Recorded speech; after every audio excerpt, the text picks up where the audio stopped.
Feliz día, alegría.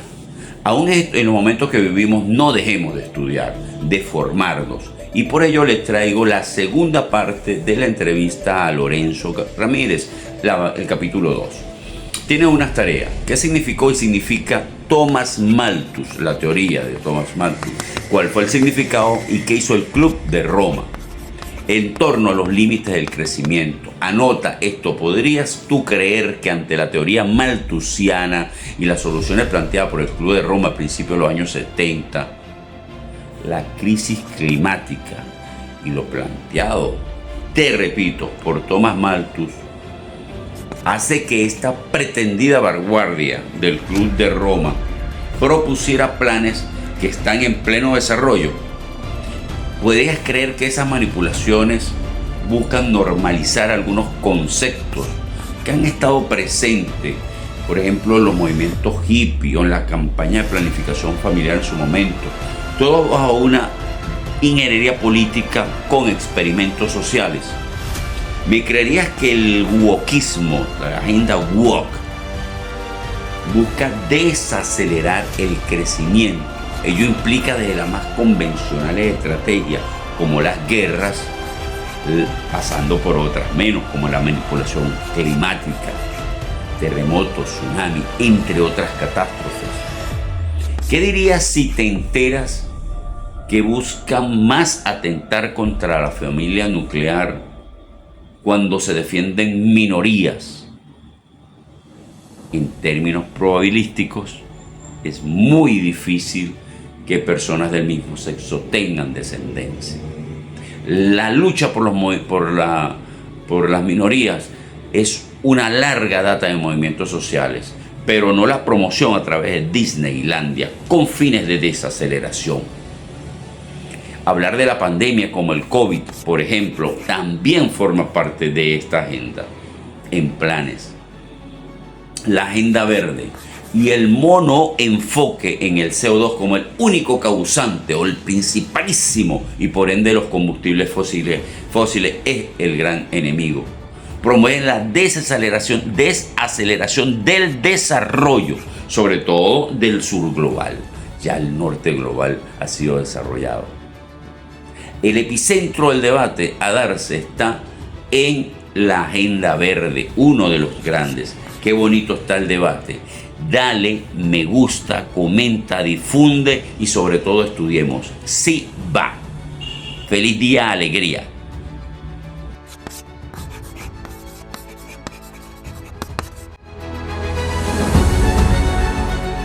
El Club de Roma se crea a finales de los años 60, también, en el 68. Aurelio Pezzei es el creador, oficial y oficioso. Y el Club de Roma se crea para lanzar la idea del desarrollo sostenible. Todo eso que consideramos o que hoy entendemos por desarrollo sostenible, esa revisión de la teoría malthusiana que nos dice que el hombre es un problema, que tiene que haber unos límites del crecimiento, que el crecimiento económico no es infinito. Hombre, no es infinito si lo estás basando en la creación de liquidez absoluta de la nada, entonces evidentemente no es infinito, ¿no? Pero si no, podríamos tener incluso lo que denominan los austríacos una sana deflación. No voy a querer entrar ahí, pero fundamentalmente esto es otro factor, ¿no? Entonces se crea para lanzar ese del desarrollo sostenible. Y lanzan, ya dentro de los años 70, un informe que luego pasa a ser un libro que conocemos todos como los límites del crecimiento. Y configuran todo lo que tiene que ver con Malthus, un malentendido protección del medio ambiente, digo malentendida, si quieres ahora hablamos un poco de ello, los ecologetas, que les denomino yo, es utilizar el tema medioambiental para hacer ingeniería política, y la eugenesia. Muchos de los teóricos que integran ese Club de Roma y que realizan trabajos para el Club de Roma son defensores de la reducción de la población con herramientas políticas. En los informes, que dan verdadero pavor, ven y dicen, hasta ahora las guerras habían reducido la población de una manera natural. Pero claro, ahora no hay guerras mundiales. Ahora hay menos guerras que antes. Bueno, pues entonces tenemos que hacer una reducción de la población desde arriba. Entonces, todas esas ideas que salen de vez en cuando, que nos dicen, no, es que los del Foro Económico Mundial quieren reducir la población, es que Bill Gates quiere reducir la población, todo eso viene fundamentalmente de esos libros de los límites del crecimiento, que generaron también dentro de los movimientos de izquierda unas teorías decrecentistas que de forma recurrente salen a la luz. Hoy las tenemos todavía, ¿no? Que nos dicen, no, hay que decrecer, no hay que crecer. Dice, ¿y cómo? Tenemos que restringir el uso de combustibles fósiles. Dice, pero porque vayan a contaminar. Y entonces ya buceas un poco con ellos y dicen, no, en realidad no es porque vayan a contaminar, es que necesitamos que haya menos energía, necesitamos que haya menos crecimiento, necesitamos que haya menos gente en el planeta. Claro, yo a todos esos les pregunto, ¿acabamos primero con tus hijos o con los míos? ¿No? Porque venga, vamos a reducir. Y entonces te dicen, no, en realidad en Occidente no, donde sobra gente es en África.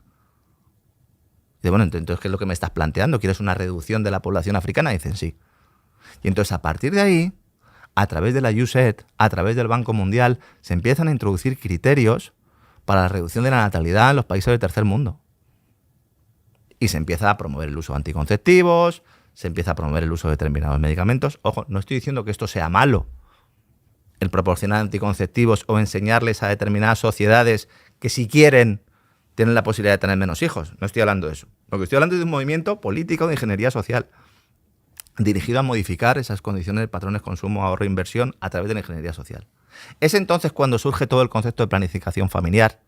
Y es entonces cuando surge también y se empieza a dar aire a lo que hoy conocemos como el movimiento LGTBI, que no es que no tuviera derechos no reconocidos, evidentemente que tenía derechos no reconocidos, evidentemente que estaban perseguidos, evidentemente que sufrían un apartheid, pero los ingenieros sociales, estos tipos que son los que de alguna manera intentan ver cómo pueden aprovechar las tendencias, los utilizan para ir destruyendo poco a poco la capacidad de la familia, no solo como núcleo demográfico, sino también como núcleo institucional, porque tú, ¿cómo te defiendes de todo este proceso? Te tienes que defender con una familia. Cuando digo familia no me refiero a padre, hijo, hermanos, me refiero pues, a comunidades privadas que de forma libre o de forma sanguínea pues se articulan para defenderse fundamentalmente de la política del terror y de la emergencia. De ahí ya surge la emergencia climática, tan de moda hoy en nuestros días, el concepto de sostenibilidad, el concepto, bueno, pues, de ese terror a que el mundo se acaba y el problema somos nosotros. Es sentirte culpable todo el rato, ¿no? En una de las primeras ediciones del libro de los límites del crecimiento, que luego tuvo una segunda edición, en uno de esos dos empiezan con una cita diciendo que el hombre es el cáncer del planeta. Entonces, eso es una cita absolutamente eugenésica. No los hombres, no, el hombre como especie es el cáncer del planeta. Esto es lo que ha alimentado también teóricamente a aquellos que dicen que nosotros somos en realidad un virus. Toda la tesis de Gaia como planeta Tierra, organismo viviente que reacciona a las agresiones y que le atribuyen una especie de conciencia, dio movimiento también, o dio también margen para alimentar teóricamente a los movimientos de nueva era, que también nacen en los siglos 60-70 para acabar con la espiritualidad tradicional y llevarla también hacia determinados ámbitos. Entonces, yo siempre pongo el foco en esos años 60-70 porque hubo un experimento a nivel mundial de ingeniería social que salió muy bien para los objetivos que se tenían. Y el Club de Roma, pues es uno de los principales. Miembros españoles del Club de Roma también hay muchos, muchísimos. Algunos escribiendo libros sobre el apocalipsis del petróleo o son llamados a determinados programas hasta que dejan de ser llamados cuando ya no conviene su discurso. Y dentro de los decrecentistas hay muchos de esta línea. Que no es que sean malas personas, que ellos creen que llevan razón. Y seguramente tenemos un debate aquí con cualquiera de ellos, pues tendrán infinitamente más conocimiento de muchos temas que pueda tener yo y nos puede introducir dudas sobre muchos elementos. Yo no voy al trabajo diario que hace esta gente con sus mediciones, con sus análisis, no. Voy a cómo eso se orienta y se crean determinados conceptos para luego ser empleados, vaciándolos en buena medida de contenido, pero utilizándose ampliamente todos los días, ¿no? De hecho, la palabra sostenible debería ser sustentable, que es el sustainability. De hecho, incluso podría estar más mal traducido, evidentemente, pero es un concepto trampa, porque ¿quién no quiere que el desarrollo sea sostenible? Todos queremos que el desarrollo sea sostenible. ¿Quién no quiere un crecimiento sostenible? Pues evidentemente, todo el mundo quiere un crecimiento sostenible. Es un concepto trampa, como los de la Agenda 2030. Que la Agenda 2030 sería llevar eso a su máximo esplendor. Yo pongo una serie de objetivos de desarrollo, que primero eran los objetivos del milenio, ¿recuerdas? Objetivos de desarrollo sostenible, y digo, que se acabe la pobreza en el mundo, que se acabe el hambre en el mundo, que se acaben los problemas de acceso a agua potable. Bueno, ¿Quién no lo quiere? Claro, quiere todo el mundo. lo quiere todo el mundo. Sí, sí. El problema es cuando vas y dices, ¿cómo vamos a reducir el hambre en el mundo? ¿Cómo? Destruyendo la agricultura tradicional e implantando una serie de agricultura artificial que además pues obliga a determinados países a comprar semillas a una multinacional farmacéutica estadounidense europea que se llama Bayer Monsanto. Y dices, hombre, pues por ahí no. Garantizar el acceso a agua potable. Pues vamos a privatizar el acceso al agua potable y vamos a cobrar. Eso sí, al que no pueda pagar le vamos a dar una ayuda con dinero de los presupuestos. Hombre, pues así, ¿no? Vamos a acabar con la inmigración. ¿Cómo vamos a acabar con los problemas migratorios, mejor dicho? Creando guerras en las determinadas fronteras para provocar flujos migratorios que vayan destruyendo por dentro sociedades y que vayan minando la capacidad de determinados países para poder ser los dueños de su propio futuro. Alimentando determinadas mafias que ya todos sabemos que se benefician de todo este proceso. Bueno, pues evidentemente así no. Entonces, por eso hay mucha gente que esos objetivos de desarrollo sostenible les ha dado la vuelta como un espejo, mostrando esa cruda realidad, porque son herramientas de ingeniería social. Esto es también de lo que hablaba Orwell con el concepto de neolengua. Trata de llamar una cosa con otro concepto que en muchas ocasiones es directamente el contrario. Son 180 grados, o 360, como decía alguna ministra española, ¿no? Decía lo opuesto, 360 grados, ¿no? De ahí viene los problemas para la libertad de pensamiento. Vamos a ver, para que exista libertad de acción tiene que haber libertad de pensamiento. Y aquí lo que estamos hablando es de que se intenta ir directamente a la libertad de pensamiento. Si yo logro controlar, cuando me refiero a controlar no es a lo que la gente piense, sino los temas sobre los que la gente piensa y las estructuras argumentales que van a acompañar de ello. Si yo logro influir en eso, por parafrasear un poco a Rothschild, a mí ya me da igual quién vote y a quién vote y lo que vote la gente, porque sé que al final van a ir directamente. Estoy metido en su cabeza. Claro, o sea, la manipulación electoral, de la que muchos hablan, sobre todo en España, es irrelevante en comparación con la manipulación mental. Uh-huh. Y además se demoniza de forma muy bárbara al que intenta salirse de él.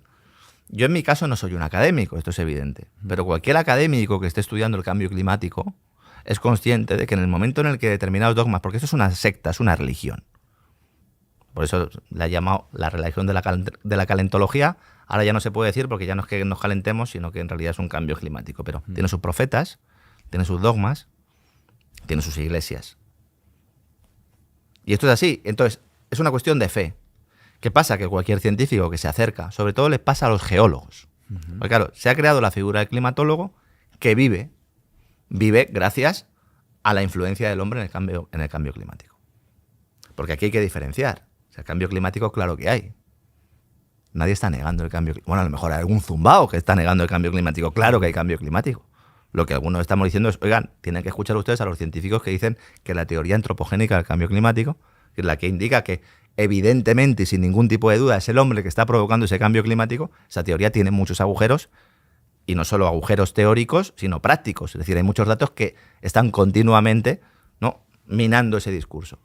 Los geólogos, muchos geólogos, que son realmente los que saben lo que ha pasado en las distintas eras de la Tierra, están cansados de repetirlo, y muchos geólogos han sido expulsados de sus cátedras. Entonces, si yo tengo una financiación para un determinado proyecto y estoy analizando la influencia del cambio climático en las aguas de determinado país o en determinada especie animal, yo no puedo salir y decir, pues miren, sí se ha producido un cambio climático, determinada especie animal está afectada, pero tengo serias dudas o no puedo afirmar que la actividad humana sea la causa de esto. Entonces, ¿qué se hace para evitar eso? Crear un mensaje monolítico. Toda la culpa la tiene el CO2. Y de ahí no te salgas. Y vamos a medir solo el CO2. Y cuando midamos el CO2 y no nos dé el resultado que nos tiene que dar, bueno, pues ya nos encargaremos de justificarlo de una u otra manera. ¿No les preocupa el medio ambiente? ¿Quién está hablando de la contaminación de los mares? Cuando se habla del cambio climático, ¿a quién le preocupan los plásticos en los peces? ¿A quién les preocupan los vertidos que hacen las grandes multinacionales? 4 o 5 ríos del mundo llevan prácticamente todos los vertidos de plásticos del planeta. ¿Eso le está preocupando a alguien? Le preocupa al que quiere luego privatizar partes del mar. Que dice, oiga, aquí hay un problema de contaminación, voy a privatizar el mar. Y dice, oiga, pero ¿usted a dónde va? Es que no hay herramientas para poder hacerlo desde un punto de vista público. Entonces solo interesa el CO2.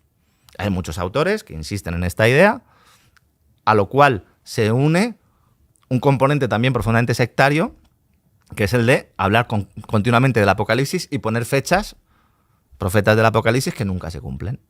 Eso también es muy propio de las religiones. Y cuando llega la fecha y no se ha cumplido, cuando siga habiendo hielo en el Ártico, cuando ves que estamos en el momento de la historia donde más, bueno, de la historia reciente de la revolución industrial, donde más zonas verdes hay en el planeta. ¿Por qué? Porque las plantas, ¿de qué se alimentan? Es que el oxígeno y el CO2 son necesarios para la vida de la Tierra. Las dos cosas. Las dos cosas. Entonces, si tenemos más CO2, tenemos más verde, tenemos más naturaleza.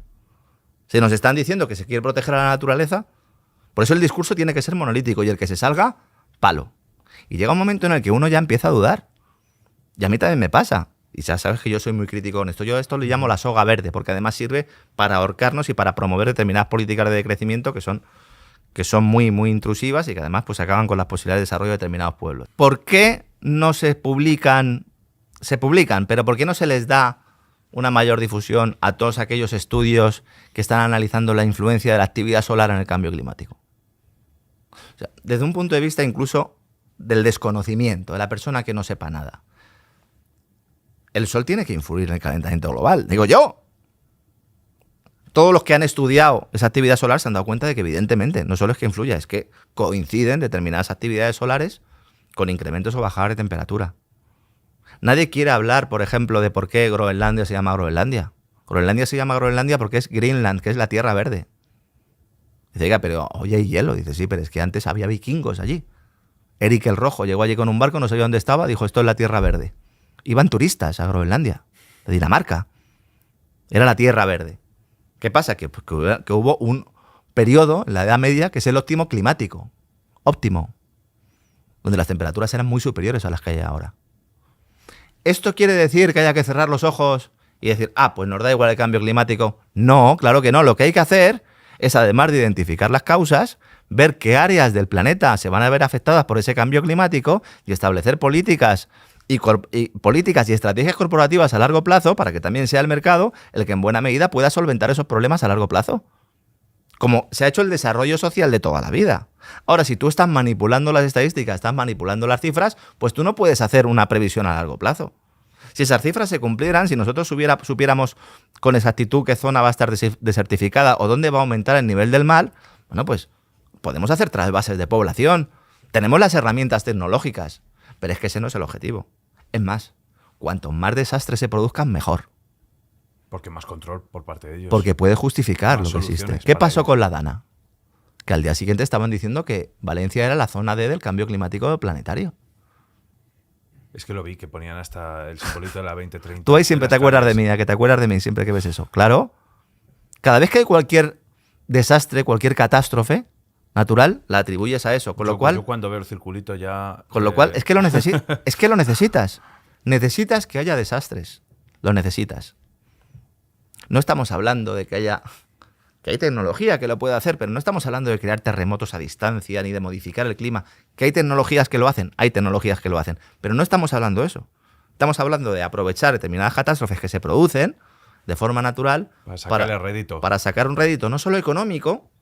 Yo siempre digo ojalá fuera solo económico, sino para sacar adelante un determinado programa. A costa, en buena medida, en el caso de Europa, de sacrificar nuestro papel como viejo continente que antaño fue hegemónico y que cada día pues lo es menos, ¿no? Por eso lo llamo yo la soga verde, porque es la soga con la que nos ahorcamos y además nos la dan los demás y nos obligan a pagarla. No pague usted la soga con la que se va a ahorcar, ¿no? Esta es otra historia.